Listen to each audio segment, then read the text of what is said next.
When I was in television, I really wanted to just get into comedy after that Sid Caesar show. So I tried, when I did those things on Club 60, I tried to work in a nightclub, Second City, which was the best I got in that. It was really great. The Black Orchid, I worked some great rooms. And they wanted me, a guy, forget this wonderful director, wanted to come to New York, do a play. I forgot what the 10 Cents a Dance. I went to see the premise, which George Segal was in. They wanted me to take his place. And it was a great group, and they just had a bunch of doors and 4 seats, and I couldn't afford it. I had 2 kids in the suburbs and a wife, and I couldn't, it's like 150 a week. And I came back and I said, well, wait a minute. I mean, I can do that. You know, I was trying a little club, so I got Al Swartz, who was the vice president, head of Dick Clark Production, funny, brilliant, nicest man you'll ever, and Al Nelder, you know, the greatest writer in the world. The 3 of us, we auditioned thousands of people. We finally got a group, and we opened up. We went all over town, and we all lived in the suburbs, had jobs. So we found this one little joint, which in Old Town in Chicago on Sedgwick Street, and became the biggest hit ever. We just did material that I thought we were better than Second City. And every day, it was really a smash. I mean, Jack Riley came. Jack Riley would take, who plays on the Bob Newhart plays Carlin.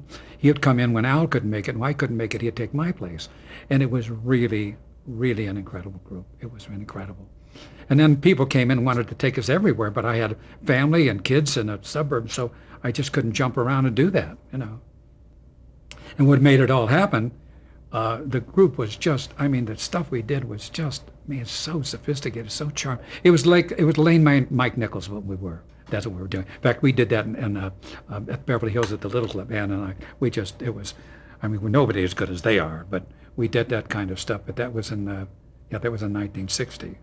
And what happened when I just kept going, when I did the Mike Douglas show, I mean, when Steve Allen came through, if I had a chance, if I had thought he was coming through, I'd have been so nervous. But Woody came up and said, write some things for Steve, some promos, because it was all Westinghouse. It was Mike Douglas, Merv Griffin, and somebody else, another show. He said, yeah, Merv Griffin, Mike Douglas, and Steve Allen.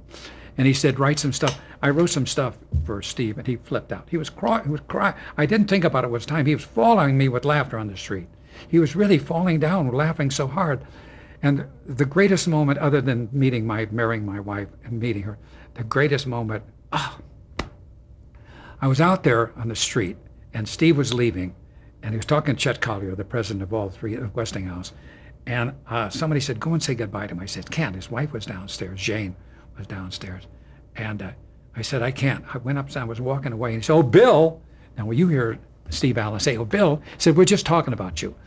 And I said, yeah. I said, we'd like to know if you could come out and do a couple of shows. And I said, yeah, that would be great. And I went down to the party. It was at one of the downstairs restaurants in Cleveland. This is all in Cleveland, your hometown. He's talking out there. And I went downstairs, and I get a call. Chet Collier calls me right down and says, Steve wants you to come out and do a couple of shows. I said, well, I can. I had to get permission from NBC. And I went home, and I woke up at 3 o'clock in the morning and went, ah! It was like, oh, my God. It was like unbelievable, you know. And I went out there and did 2 of his shows, and he hired me.